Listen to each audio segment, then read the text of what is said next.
கடவுளுடைய அனுக்கிரகங்கள் 100% இருந்தும் இந்த ரெண்டும் உங்ககிட்ட 100% இல்லை.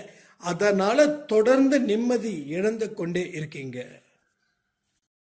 தயவு செய்து குறுக்கு வழியில போயிட்டீங்கன்னா முடிஞ்சிருச்சு எல்லாமே. நல்லது செஞ்சோம், எனக்கு நல்லது நடக்கல அப்படின்னு மட்டும் நினைச்சிடாதீங்க. இந்த நினைப்பு உங்க வாழ்க்கையே அழிச்சிடும், உங்க வாழ்க்கையே புரட்டி போட்டுடும். அன்பே சாயில இருக்கக்கூடிய வாழ்க்கை பாடத்தை சரியான முறையில் படிக்க ஆரம்பிச்சிட்டா இமயத்தோட உச்சியில நீங்க இருப்பதற்கு சமம். குறுக்கு வழியில முன்னேற முடியும்னு நினைச்சிடாதீங்க. நீங்க குறுக்கு வழியில முன்னேற மாதிரி தான் இருக்கும். முடிவு நல்லா இருக்குதுன்னு நினைச்சு நீங்க சந்தோஷமா இருப்பீங்க.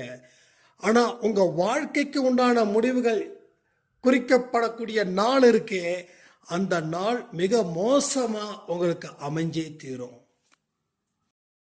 எல்லாத்தையும் விட்டு தள்ளுங்க, கடவுளோட கையை பிடிங்க.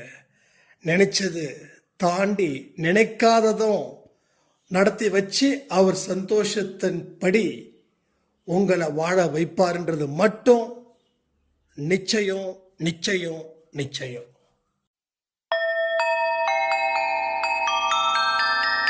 ஓம் சாயிரா சாயிரா, ஓம் சாயிரா சாயிரா, ஓம் சாயிரா சாயிரா, அன்பே சாயிரா, பேரன்பே சாயிரா, அகிலம் தளிக்க ஆத்மா விழிக்க அனுதினம் சாயிரா, எங்கள் அன்பே சாயிரா.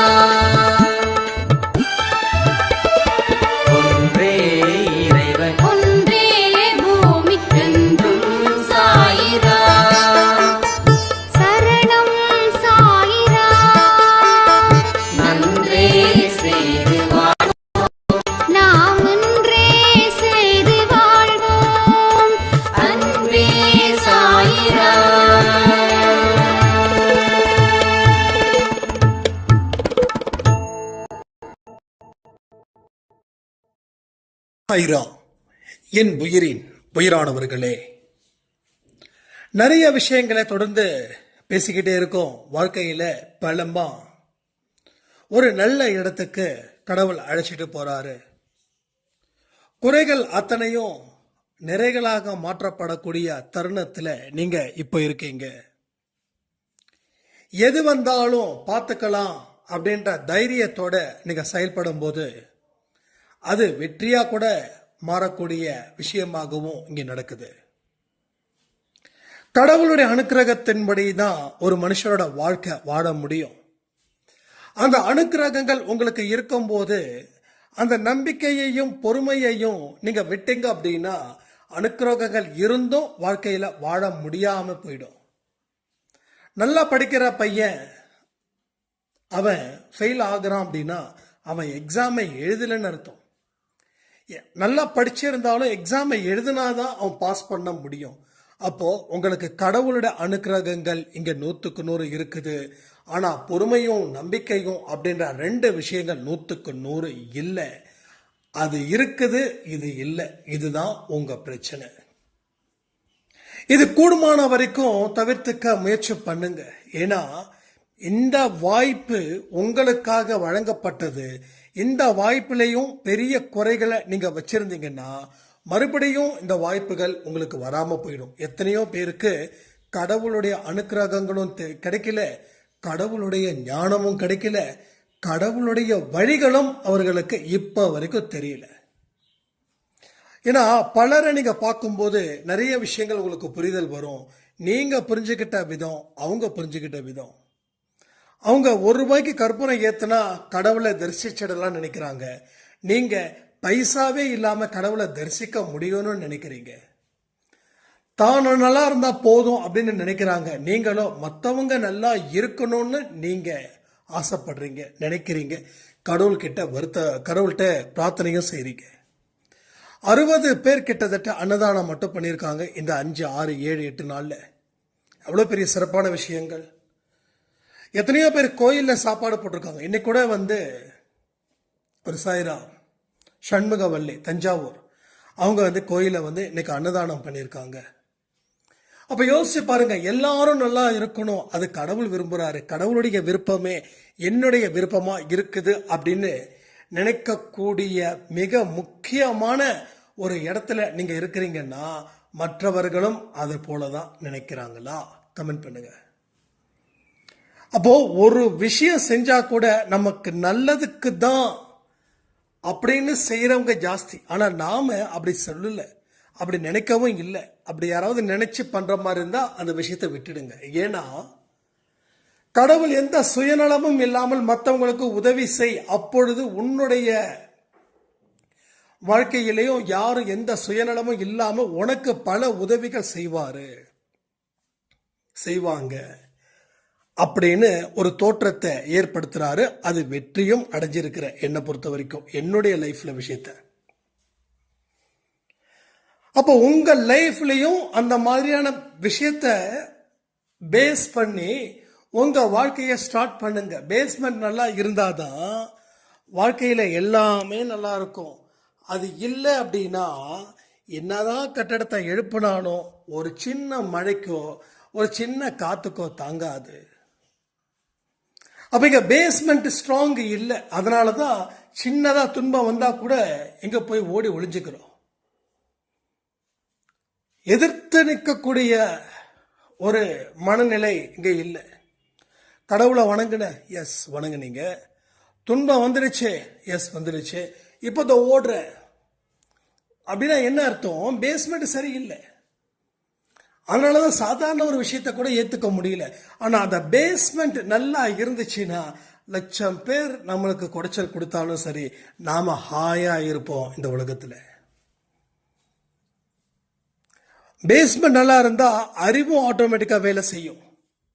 எவன் நல்லவன், எவன் கெட்டவன், எவன் ஏமாத்துறான், எவன் ஏமாத்த மாட்டான், எவன் நம்ம தலையை மொட்டடிக்க வளர்ந்திருக்கான், எவன் நமக்காக வாழ்க்கையை வாழ வந்திருக்கான் அப்படின்ற அத்தனை உண்மைகளையும் பேஸ்மெண்ட் நல்லா இருந்துச்சுன்னா உங்க வாழ்க்கையில அத்தனையுமே உங்களுக்கு தெரிஞ்சிடும். திரும்ப திரும்ப ஏமாற வேண்டிய பழக்கம் உங்க வாழ்க்கையில என்னைக்கும் வராது. இதை நிச்சயமா உறுதிப்படுத்துங்க. நம்ம ஏன் முதல்ல ஏமாறுறோம் தெரியுமா? ஏன் ஏமாறுறோம்? அதுலயும் சுயநலம் இருக்குது. அப்ப சுயநலத்தின் மூலமா நாம் அழிக்கப்படுகிறோம். சுயநலத்தின் மூலமா அழிக்கப்படுகிறோம். யாராவது உங்களை பார்த்து நீங்க ரொம்ப நல்லவங்க, அதனால தாங்க ஹெல்ப் கேட்கிறேன் அப்படின்னா, அவன் நல்லவன்னு சொன்னதுக்கு காரணமே உங்ககிட்ட உதவி பெறதான். இதே நீ மோசமானவன் அப்படின்னு நம்ம கொடுப்போமா? கொடுக்க மாட்டோம். நீ நல்லவன் சொன்னதால என்ன பண்றது? வேற வழி இல்லை. இருக்கிறது என்னவோ, கையில காலில் என்ன இருக்குதோ அதை கொடுத்துருவோம் தூக்கி. அதுக்கப்புறம் தான் தெரியுது அவன் ஏமாத்துறான். ஏண்டா நேற்று வரைக்கும் நல்லபடியா பேசல, இன்னைக்கு கொடுத்த காசை திருப்பி கேட்ட இப்படி பேசுறியன்னா கொடுப்போம், பொறுமையா போ அப்படின்னு சொல்லக்கூடிய மனுஷங்க வாழக்கூடிய இடத்துல நாம வாழ்ந்துகிட்டு இருக்கோம். ஏன்னா அவன் நல்லவன்னு சொல்லிட்டான், அதனால இருக்கிறத கொடுத்தோம். அப்போ சுயநலம் எங்க நிக்குது? நல்லவன்னு சொன்னதால எனக்கு சந்தோஷம். அப்போ அடுத்தவன் கெட்டவன்னு சொன்னதால, உங்க எதிரியே அவன் கெட்டவன்னு சொல்றான், உங்களை நல்லவன்னு சொல்றான். இதே போல உங்க எதிரிக்கிட்டையும் அவன் சொன்னான் உங்களை கெட்டவன் அப்படின்னு, அங்க நல்லவன்னு.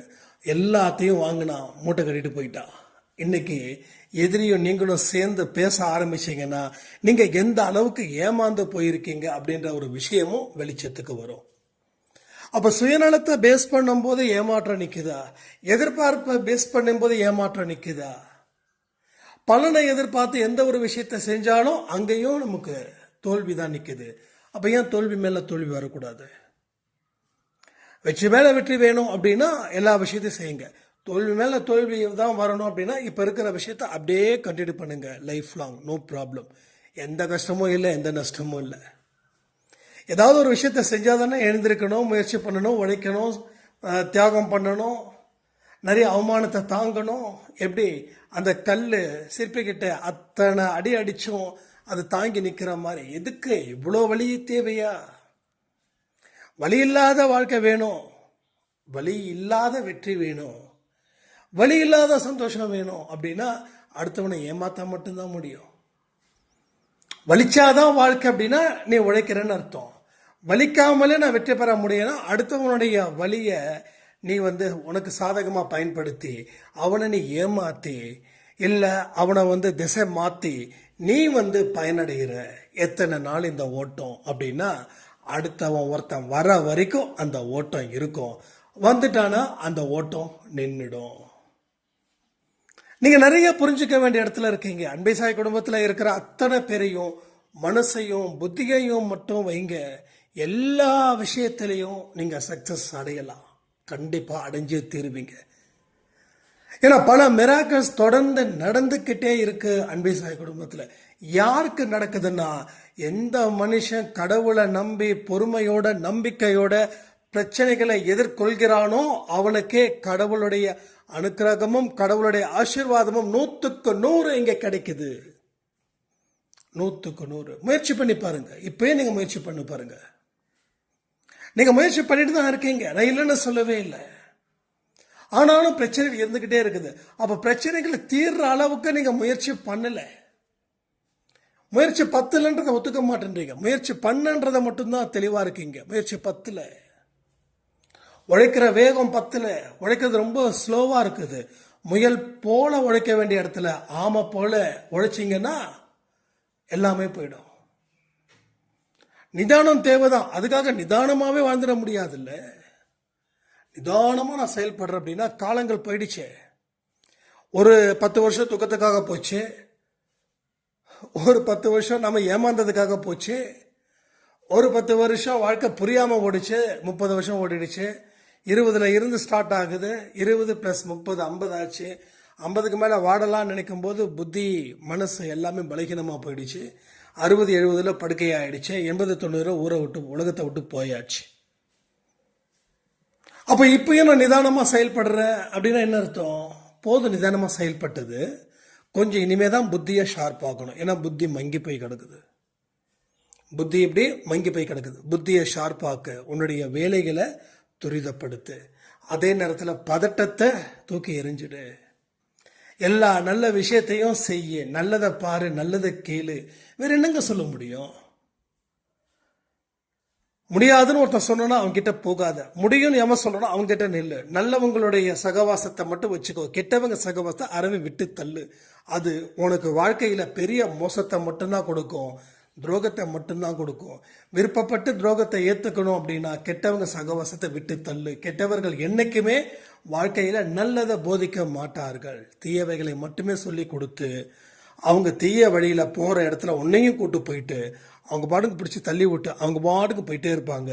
ஐயோ போயிடுச்சே, 50ல கதறணுமா என்ன, 60ல கதறணுமா என்ன? ஸோ எத்தனை பேர் 50 60ல இப்போ வரைக்கும் நான் கதறிக்கிட்டு தான் இருக்கிறேன். இதெல்லாம் 10 வருஷத்துக்கு முன்னாடி எனக்கு தெரிஞ்சிருந்தா என் வாழ்க்கை சூப்பராக இருக்குன்னு எத்தனை பேர் சொல்றதுக்கு தயாரா இருக்கீங்கன்னு சொல்லி கமெண்ட்ல கமெண்ட் பண்ணுங்க. ஏன்னா இன்னைக்கு ஒரு சாய்ராமுடைய ஒரு ஃபேக்டும் அதே தான், 60+.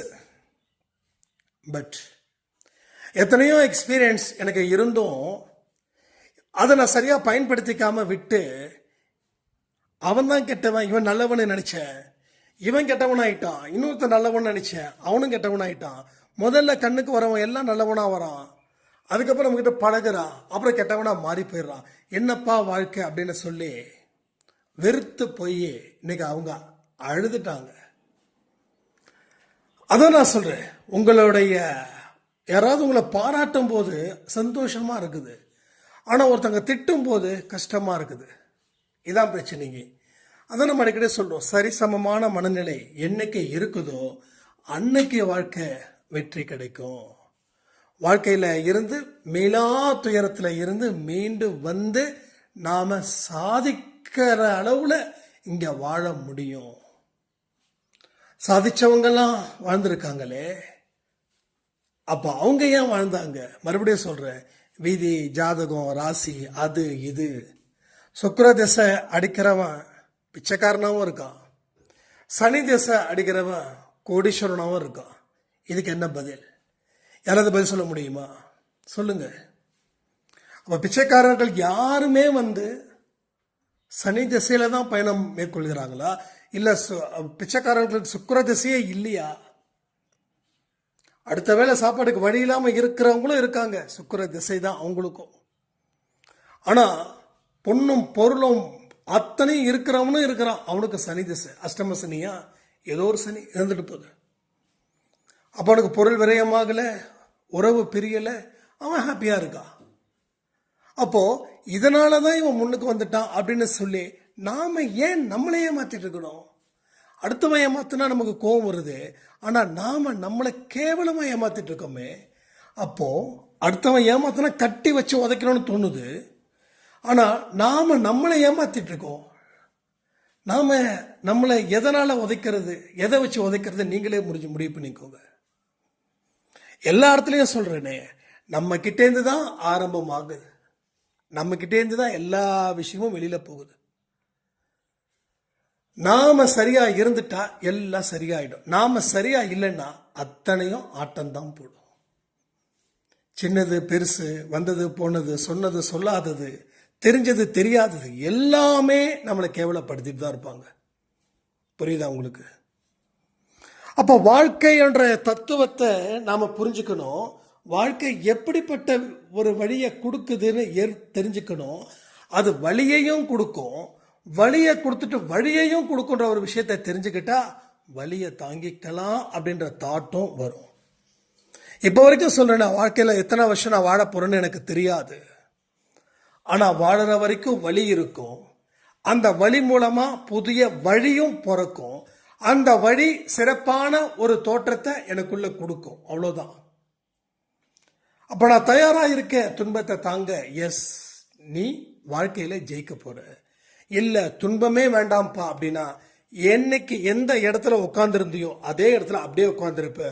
உன்னை தாண்டி உயர்ந்தவங்க உயர்ந்துக்கிட்டே இருப்பாங்க. அவங்க உன்னை கீழே இருந்து வந்தவங்க கூட மேலே போயிருப்பாங்க. நீ அப்பையும் அதே இடத்துல இருப்ப. அப்போ அவங்க உன்னை நாளைக்கு கேலியும் கிண்டலும் எல்லாம் செய்வாங்க. அன்னைக்கே மனசு நொந்து போய் நாம அழுவோம். இதுதான் நடக்குது எல்லோருடைய வாழ்க்கையிலையும். ஸோ எத்தனை பேருக்கு இந்த மாதிரி எக்ஸ்பீரியன்ஸ் வந்திருக்குதுன்றத கொஞ்சம் கமெண்ட் பண்ணுங்க. அப்போ ஒரு விஷயமும் கத்துக்கக்கூடிய இடத்துல இருக்கும் போது நாம கத்துக்கல. நிறைய நல்லா புரிஞ்சுக்கோங்க. படிக்க வேண்டிய வயசுல படிக்கலைன்னா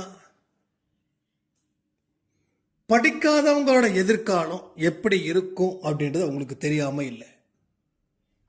வீட்டில் அம்மா அப்பா ஸ்கூலுக்கு போடா, படிச்சாதான்டா முன்னேறுவ அப்படின்னு ஒரு விஷயத்த சொல்றாங்கன்னு வச்சுக்கோங்களேன். அப்போ அந்த பையன் அந்த ஸ்கூலுக்கு போகல, ஓபி அடிக்கிறான், கட்டடிக்கிறான், தாரமாரா பசங்க கூட சுத்திட்டு இருக்கிறான்.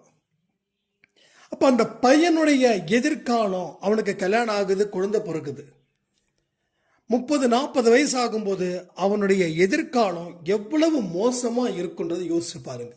ஒருவேளை பெற்றவர்களால் படிக்க வைக்க முடியல, வறுமையின் காரணமாக 10, 15, 20 வயசுல இருந்து வேலைக்கு ஒருத்தன் போறான் அப்படின்னா அவன் தப்பிச்சிடுவான்.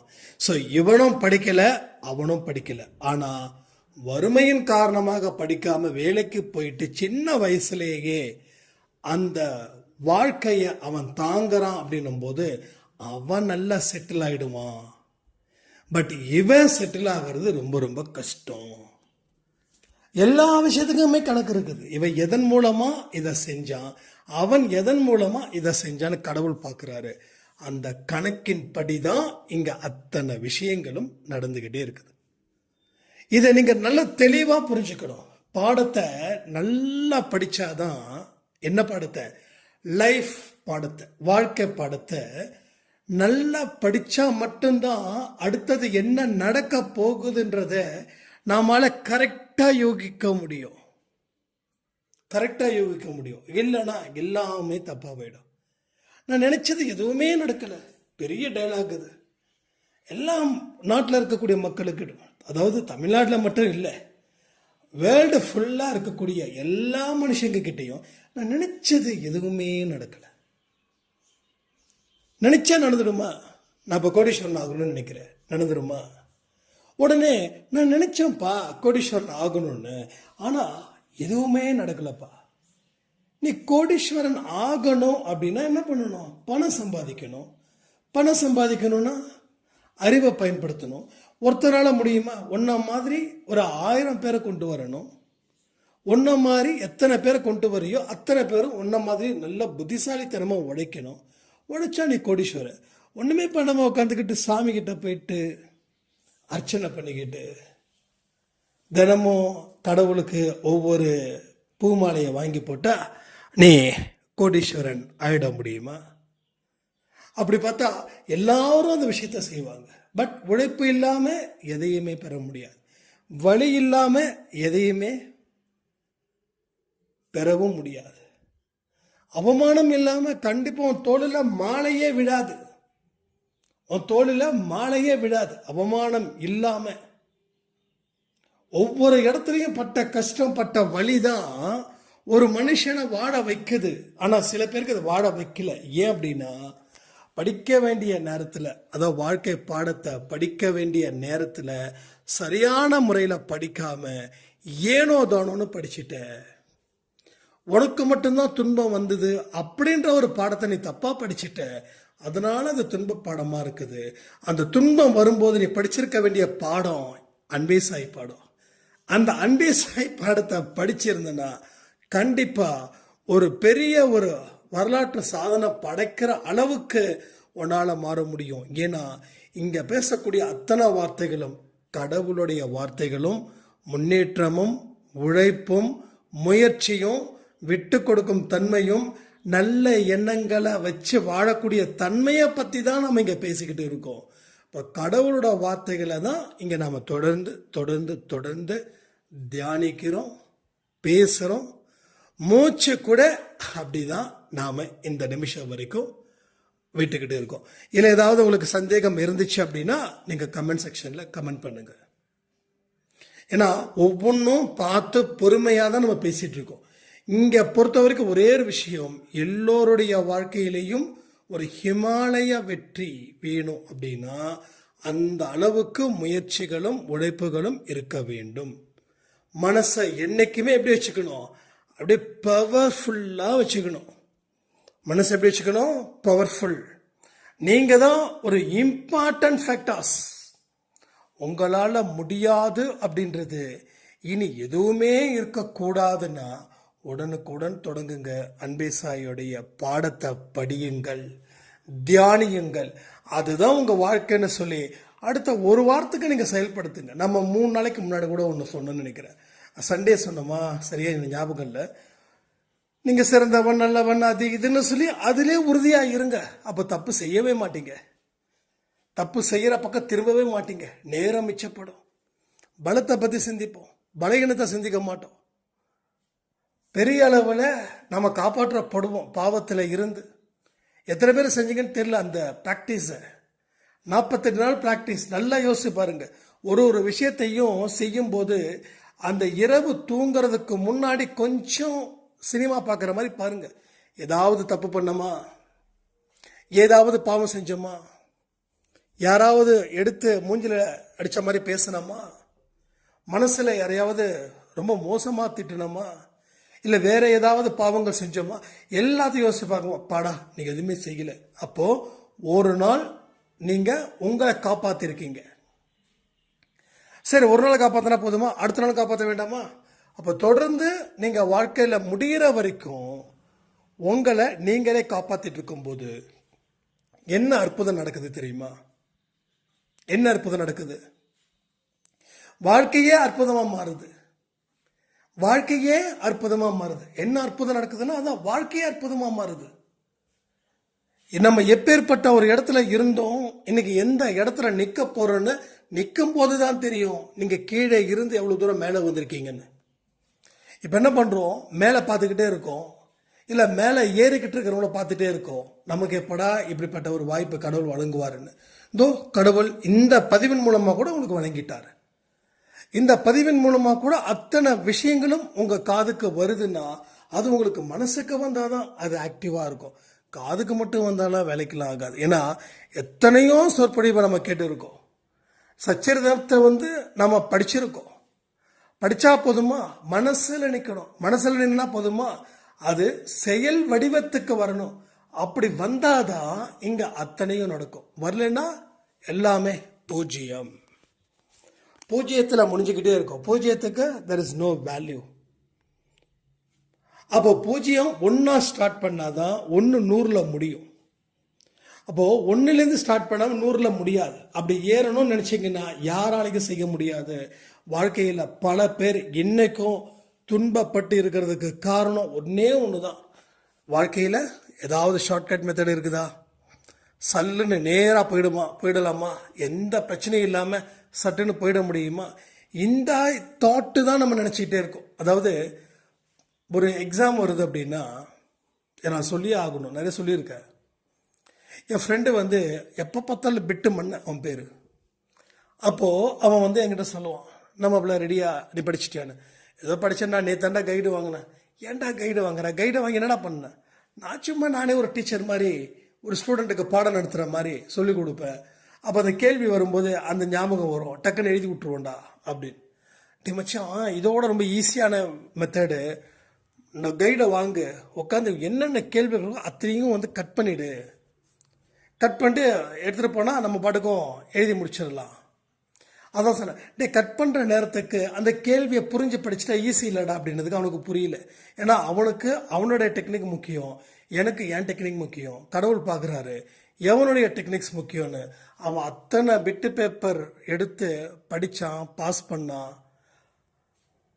+2 வரைக்கும் நல்ல மார்க் ஸ்கோர் பண்ணான். ஆனால் அதுக்கப்புறம் இப்போ வரைக்கும் அவன் டிகிரி முடிக்கவே முடியல. அவனோட வாழ்க்கை ஷார்ட்கட் மெத்தட்லேயே போகணும்னு நினச்சி கடைசியில் வாழ்க்கையில் ஒன்றும் இல்லாத ஒரு நிலையில் இன்றைக்கி உட்காந்துட்டு இருக்கான். யாரும் அவனை நம்பி வேலை கொடுக்க மாட்டேங்கிறாங்க. இதெல்லாம் அவன் வந்து என்கிட்ட கண்ணீரோட விட்ட வார்த்தைகள் இதெல்லாம். அப்போவே நான் தப்பு பண்ணிட்டேன்டா அப்படின்னு நான் 1000 தடவை சொன்னேனே, கேட்டியா அப்படின்னு. இப்போ என்ன பண்ணுறது தெரியலடா. ஏன்னா அந்த புத்தி, அந்த மூளை, அதனுடைய ஆக்டிவிட்டிஸ் எல்லாமே அந்த எதுவுமே செய்யாமல் வந்துடணும் அப்படின்னு தோணும். வந்துடுறான், சல்லுன்னு கடவுள் கூட்டு வந்துடுவார். ஆனால் ஒரு இடத்துல உட்கார வைப்பாரு பாருங்க, உட்கார வச்சதுக்கு அப்புறம் தான் தெரியும் அதில் இருக்கக்கூடிய கஷ்டங்கள் எவ்வளவு பெருசு. கண்ணீர் வர அளவில் அந்த கஷ்டங்கள் இருக்கும். இதெல்லாம் நம்ம வந்து ஃபியூச்சரில் தெரிஞ்சுக்கணுமான்னு சொல்லுங்கள். இப்போ நான் இத்தனை விஷயங்கள் சொல்கிறேன், என் ஃப்ரெண்டோடைய எக்ஸ்பீரியன்ஸை சொல்கிறேன், என்னுடைய எக்ஸ்பீரியன்ஸை சொல்கிறேன். இங்கே ஒரு சாய்ராம் இன்னைக்கு 60 வயசில் ஒருத்தவங்க பேசினாங்க, அவங்க எக்ஸ்பீரியன்ஸை சொல்கிறேன். அது எல்லாமே ஏன் உங்கள் எக்ஸ்பீரியன்ஸை நினைக்க மாட்டேன்றீங்க? எல்லாமே பட்டு தான் நான் தெரிஞ்சுக்கணும் அப்படின்னா கலியுகம் முடிஞ்சதுக்கு அப்புறமும் நீங்கள் வாட வேண்டிய கட்டாயத்தில் வந்துடுவீங்க. ஞாபகம் வச்சுக்கோங்க, நான் அவ்வளோ இருக்குது. அப்போது ஓகே, இவருடைய எக்ஸ்பீரியன்ஸு என்னுடைய எக்ஸ்பீரியன்ஸாக எடுத்துக்கிறேன். அந்த 60 வயசு அம்மாவுடைய எக்ஸ்பீரியன்ஸும் என்னுடைய எக்ஸ்பீரியன்ஸு, இவருடைய ஃப்ரெண்டுடைய எக்ஸ்பீரியன்ஸ், அதை ஷார்ட்கட் மெத்தடில் பெரிய ஆள் ஆகிறது. அண்ணாமலை படத்தில் வேணால் அப்படி வரும், ஒரே சாங்கில் பார்த்தா தலைவர் வந்து 5 ஸ்டார் ஹோட்டலில் கையெழுத்து போடுற மாதிரி. அதெல்லாம் இங்கே எங்கேயும் நடக்கிறதுக்கு வாய்ப்பே இல்லை. அதெல்லாம் 1 2 4 5 யுகம் பண்ணணும். அப்படி இருந்தால் தான் அந்த இடத்துக்கு போக முடியும். அப்போது அந்த இடத்துக்கு போகணுன்னா அதுக்கு இந்த ஜென்மத்தில் இருந்து நீ கொஞ்சம் கொஞ்சமாக உழைச்சிடுன்ற, அவ்வளோதான். உழைக்கிறதுல ஃபோக்கஸ் பண்ணு, அதில் காம்ப்ரமைஸ் பண்ணிக்காதீங்க. நல்லது செய்கிறதுல காம்ப்ரமைஸ் பண்ணிக்காதீங்க. இவ்வளோ நல்லது பண்ணியும் எனக்கு கடவுள் கெட்டதே கொடுக்குறாரு, அதனால் கெட்டது பண்ணி நான் சந்தோஷமாக இருந்துப்பேன் அப்படின்னா சந்தோஷமாக தான் இருக்கும். எடுத்த முடிவு கூட சூப்பராக தான் தோணும். ஆனால் வாழ்க்கையோட முடிவு எப்படி இருக்கும்? அங்கே வைக்கிறாரு கடவுள் எல்லாருக்கும் ஒரு பெரிய அணுகுண்டு, பெரிய அணுகுண்டு. அதனால் இது எல்லாத்தையும் கொஞ்சம் சிறப்பாக படிச்சிட்டிங்கன்னா வாழ்க்கையில் எல்லா விஷயத்தையும் கடந்து வந்துடலான்னு சொல்லி இந்த பதிவை நான் முடிக்கிறேன். ஜெய் சாய்ராம்.